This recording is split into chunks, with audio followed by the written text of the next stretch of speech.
লা ইলাহা ইল্লাল্লাহ মুখে বলার নাই, মুখে বলা তো নফল কাজ। জন্মসূত্রে মুসলিম হয়েছেন, আপনি তো পেয়েছেন লা ইলাহা ইল্লাল্লাহ, কিন্তু বিভিন্ন সময় লা ইলাহা ইল্লাল্লাহ বলছে এটা নফল সুন্নত কাজ।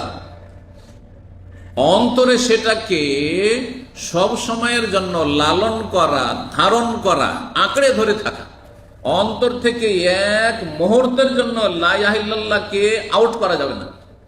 যদি লা ইলাহা ইল্লাল্লাহ আল্লাহর তৌহিদের কালেমা, আল্লাহ ছাড়া কোনো সত্য মাবুদ নেই, এই কথাটি এক মুহূর্তের জন্য আপনার অন্তর থেকে বেরিয়ে যায়, ওই সময় ওই মুহূর্তে আপনার না মুসলিম না কাফের? কাফের না? তাহলে বোঝা গেল যে অন্তরে যে কালেমার জিকির বা তৌহিদের জিকির, কালেমায়ে তৌহিদের জিকির বা লা ইলাহা ইল্লাল্লাহ আল্লাহর জিকির, সেটা সব সময় ধরে রাখতে হবে যতক্ষণ হুঁশ আছে।